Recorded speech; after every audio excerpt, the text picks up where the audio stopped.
Welcome back to the Jumpify Labs Podcast, the show for founders who want growth without the guesswork.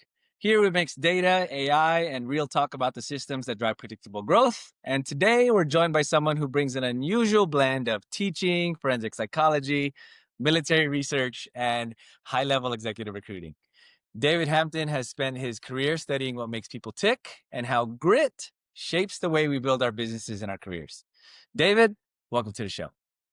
Thank you, man. Appreciate that colorful introduction. All's good, brother. Pleasure's all mine. Let's start here. How do you describe that through line from being an English teacher to psychology to military research and then ultimately to recruiting? Well, I'll say there's no straight line to where you start and to where you end up. So I think the journey is the destination. I double majored in psychology and English. I had the fortitude, and I wanted to use both degrees because I double majored in both. Really, what happened was plan A was going into LAPD. That didn't work out. So revamped and came back to Dallas from California and looked at teaching. That was a backup plan to my other plan, which was going to NYU for my master's degree in forensic psychology, which was going to be the catalyst or catapult to getting a PhD in clinical psychology. So as I was applying, my dad said, "Hey, what if you don't get in?" So I wanted to use my degree. So I went in and I was fortunate to get an English teaching job at Dallas. Also fortunate to get a coaching job as basketball program and JV and varsity, and did that for about a year, and then had deferred NYU's acceptance. I had already accepted the job at WT White High School, and then I was off and out after the school year ended to NYU.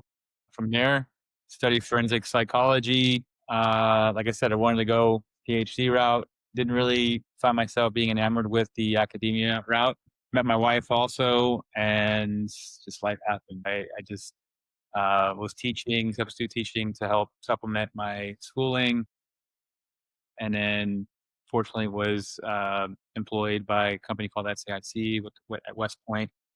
That led us to San Diego, working with the Navy in intelligence, research, performance enhancement optimization with the military. And then eventually that got me on a path to Afghanistan because of my research background. And then after providing psychological profiles, leadership profiles for NATO forces and presidential candidates, that stint ended, and I came back to San Diego and found myself asking, "Hey, what am I good at? What do I like to do? And how can I make a lot of money at it so I can provide for my family in San Diego?" A friend of mine I had seen during I'd gotten laid off in between there, and every single time I saw him, he was wearing board shorts, t-shirt, flip flops. And I just said, "Hey, man, like, what do you do?" And he said, "I'm a headhunter." That's when you open up the world of what recruiting is. And I said to myself, you know what? That falls in line with those questions that I asked myself. And so I called every recruiting firm in the San Diego area, and I told them why I think they should hire me and why I want to go work there specifically. And got a few interviews. I got one job offer, and I took it. That's how I got into recruiting, to a boutique recruiting firm, and that's where I've been ever since in terms of the field. Yeah, so you've been part of several high stakes environments, being deployed and not deployed as a military member, but supporting the military in Afghanistan. How do you feel like that experience shaped your decision making process? Oh, it's been transformative. Being in Afghanistan and being in a war zone, like one of my buddies who is a golf vet, I said, "Do you have any advice for me?" He happened to be there after he went back in and became a special forces chaplain. He said, "Live every day like it's your last, and you will do a great job." And so when I came back from that war zone where every day was like, "Ah, I'm here," and I came back and I didn't have to worry about bullets flying or RPGs or whatever was coming in, like, because it's just that's what it is. And I think what it comes down to my decision making is like I kind of ask myself, is this life threatening? Is this going to kill me or not? And if it's not, then I kind of just all right, I let it settle. And there's also a saying I go kind of go by like if I don't know what to do nothing. That in itself is doing something. And so it sounds counterintuitive, but there's a constant about that in terms of that thinking and not really worrying about what I can't control. Yeah, that leads me to the next question, which is kind of probably the answer already, but what led you to start Hampton Strategies instead of staying within the bigger firm? Well, that was a smaller firm boutique, which I liked. I liked having access to the CEO. But the reason that I left was it's kind of there's whenever someone leaves a company, it's to do a startup or to do their own thing, it's because there's a jolt. And the jolt that happened for me specifically was that I lost the faith and trust of the leadership at that firm. And I no longer wanted to pledge my efforts, my energy, my faith in the direction in which they said they wanted to go or were going. Yeah, okay. Absolutely. Yeah, so there was just a misalignment there from what you were maybe given the expectation of and what you were actually seeing. Well, yeah, I mean, I gave my that CEO 4 reasons why I was leaving. Really, the first, what happened was performance. I don't say this flippantly, but like they always had these contests, being out of and these contests were meant to like get the competitive spirits going. And I'm competitive, and I won. I wouldn't say all of them, but I won most of them. And they almost kind of said, "Hey, Dave, we don't want you to participate. We want to give other people a chance." And I said, "Well, that kind of kills the competitive vibe that you're trying to create here, right?" But therein, like there was a incentive that was provided, which the CEO did not follow through on. And he changed to go with a metaphor, he there's a field goal that I'm trying to kick and he moved the goalpost and all of a sudden I'm not able to get my 3 points that I really earned. And so that was one of the reasons. The other reason was I wasn't able to really max out my commissions the way what I was earning. And I figured, you know what, I can go do this on my own. And I really asked myself, like, what am I paying for in return for what they're giving me? Like, what are my efforts really earning, and what does that really cost in terms of what they're getting back? And in recruiting agencies, there's really like it's not like kind of like the Wizard of Oz, right? You pull back the curtain, it's just a guy, right? And really, what it is like you have commission structures that the house will take. The house will take 25%, but then the recruiter is only taking a percentage of that what the house is taking.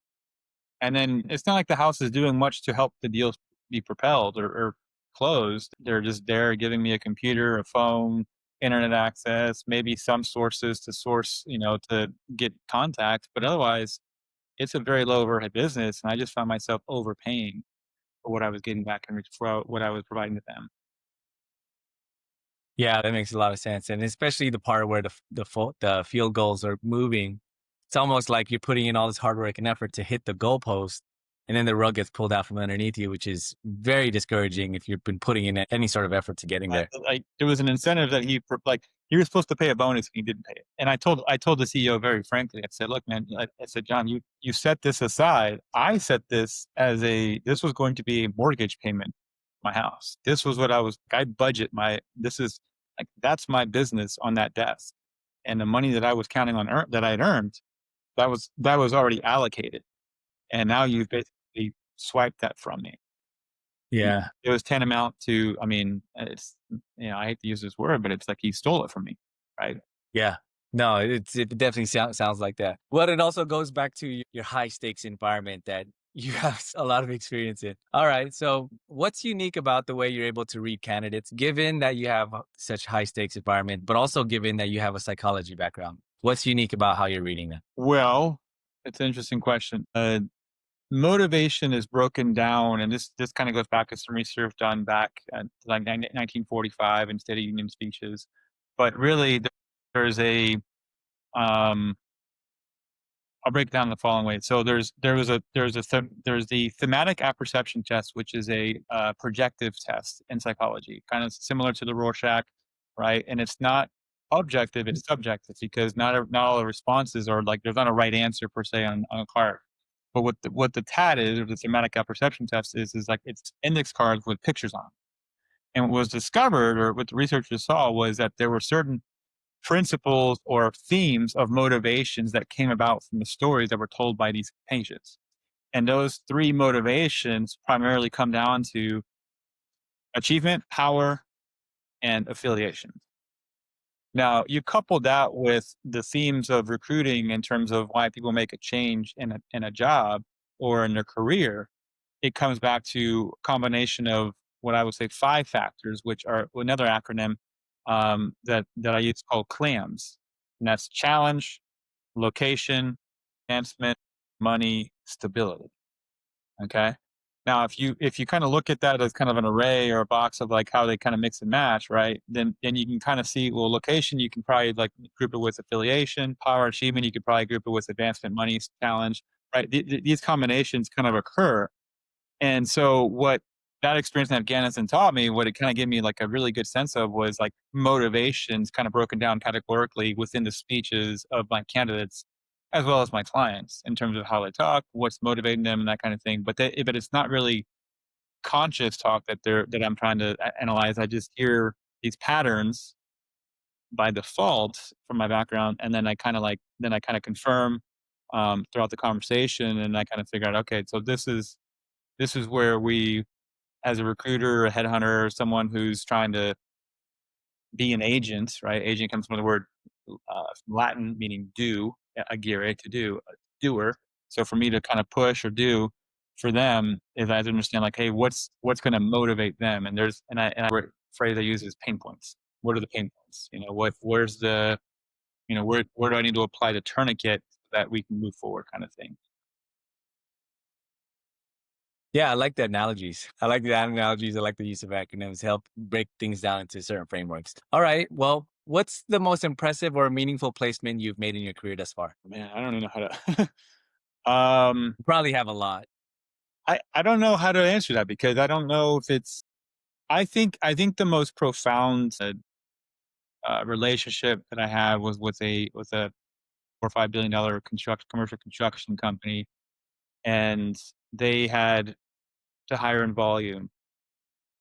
Specifically, it was healthcare superintendents, project managers, and we were able to kind of tripled our revenue in a 3 month period. And what happened was they said, "Hey, what if we can give you a lower per head rate or cost and per placement versus the what the market bears, which is usually 25%. You average $100,000 salaries, 25K a placement typically." And they said, "Well, we're not saying no, we're not saying yes. Let's hear more." And so we made a case, and they said, "All right, let's do it." And so in that first quarter that we signed with them, we provided, and the contract was, "Hey, we'll give you 16 candidates, hire as many as you want." Right? They should be viable. They're going to be certain specifications to what you need and want. We provided 16. They hired 12. Now that's typically a hiring rate is like 3 to 1. I always use the analogy of like, think about the best hitter in baseball, Ted Williams. He hit 2 out of 5. Like that's 400. 12 out of 16, that's 750. Right? If my math is correct. So we're crushing the best hitter of all time at that point. And then because of that, the head of HR came back and said, "Hey, you hired for the most difficult person in our company. Would you guys be interested in doing our entire company?" And so from there, it tripled our revenue with the two of us. It was my partner and me, and that was it. And all of a sudden, we have a growth situation to deal with, right? And now it's not like, hey, where's the money coming from? Now it's like, hey, how are we going to service this? So, to your client side, what's the biggest mistake you're seeing companies make when it comes to the executive hire process? I would say that the biggest mistake they make is either they have a slow process, they lose candidates who are hot, or uh, they tend to um, underwhelm on the offer side. They can. Now, if they work my process, they won't. But ultimately, I think it would be lacking authenticity and directness in terms of what they really need, what they want, and really owning up to it. And that Hmm. and that comes back. Like a lot of times, they think they know what they want, they think they know what they need, but the evolution or the process unveils that.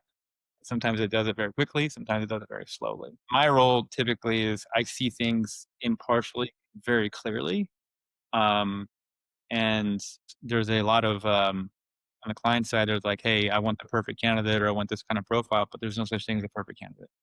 So you're gonna have to figure out how to do, the best of what you got on the market. There's always going to be something that's imperfect about a candidate, right? And so it's really so I think it also comes back to indecisiveness in terms of like, no, not that, or they're too stringent on terms of qualification. Gotcha. Okay. And where does the tension hit the hardest for your business? Is it the finding the clients part or closing the candidates? Whether it's one versus the other, I would actually say it's the waiting. But to answer your question, I think that it depends on the cycle or where we are in the economy. And so various industries differ. There's some functions such as like tax search or tax executives that like function of tax doesn't really change in terms of need because it's always necessary at the bigger corporations. But I would say when times are tough and candidates are plentiful, it's really hard to acquire like the really good clients, the ones that you want to work with, partner up with, that work with process. When times are booming, candidates are rare. So now it's really hard to find the candidates that will give you the time of day because they have so many options, right? And so there's usually this pendulum that's swinging back and forth. So it really depends on where that pendulum is to answer that question accurately. Yeah, that's actually a really interesting thing I didn't think about. Like, you have two sides to, I guess you could call it a seesaw. Like you have the seesaw, it's coming up this way, and then you're just teetering off, and Yeah, it's here's the thing. I don't sell something that's on the shelf, right? My product. You know what the most beautiful thing about my industry is, Jay? what is it? My product thinks for itself. You know what the biggest threat to my industry is? My product Same thing. for itself. Yeah. So that same product that says, "Yeah, I'm gonna go on this car or get on this plane," is the same, product that's gonna say, "Nope, sorry." Like, it happened to me yesterday, right? Like, they were supposed to go on a meeting, and they called me and said, "Hey, I'm sorry, I can't. Thought about it, don't want to anymore." So there goes that deal. For one kinda thing. Yeah, I see it's like a bit of a juggling act where you are, well, I mean, you can a lot of that stuff you can't control either, whereas now goes back to you controlling only what you can control. You got to put in your best, put in your processes, and the results take care of themselves. But I could see how it could fall off the process too, Well, because a lot of it. the focus for me is always about experience. If my focus was, like, just making money, this job would be the worst job in the world. Because you have it's the highest highs and the lowest lows. You can't, like, I'm not saying don't celebrate, I'm not saying don't wallow, like, I'm saying you gotta be kind of in the middle. Like, my job is to find people who are open to, making a change for a better opportunity. My job is finding better opportunities for someone, to augment their life in certain ways in their career trajectory, right? That is my job. But again, it's all about the experience. It's timing. There's always going to be the various factors. Again, I can't affect the timing of you caught me at the right time, Dave. I mean, that's the constant that I hear from candidates sometimes. Or, yeah, man, you got me at the right time in terms of this candidate. We actually are looking to hire. So that happens quite a bit. Yeah. Okay. Well, who is the best fit for Hampton Strategies today? In terms of what? In terms of wherever candidates or clients. The best fit in terms of clients are clients that trust my process, trust a partnership in terms of finding the right talent, and understand the limitations and the strengths of the market as well, right? That's part of my job to educate, and I think that goes back to coachability, and I think that same thing can be said for candidates. The best candidates are the ones who are really coachable, who work my process, um, and who are humble. And really for candidates, they have to have pain points. If they're just kicking tires and looking for a bigger payday, not the right candidate. If Mm. the client is looking to see a bunch of resumes, not the right client. Yeah, that makes sense too. You want to have someone that actually is going to take your advice, your coaching, your consulting, and actually do something with it instead of just window shop. Okay, David, where can people find you if they want to work with you or learn more about your approach? So you can find me on LinkedIn under my name, David Hampton Jr. or Hampton Strategies on there. My website is www.hamptonstrategies.xyz. My email address is dave@hamptongroup, .xyz. Okay, David, well, thank you so much for sharing a little bit of your experience with us. You have a lot of cool background. I'm sure a lot of people would want to dive in. I myself am a military guy. I think that's why you and I get along. It's easy to talk to you. If you want more stories like this, if you want to hear from other leaders like David, be sure to tune in for more. We have more leaders coming on the Jumpify Labs podcast all the time. And for now, we'll say bye. David, take care. Everyone listening, my name is Jay. We'll talk again on the next one. Thank you so much, Jay. Appreciate it, man.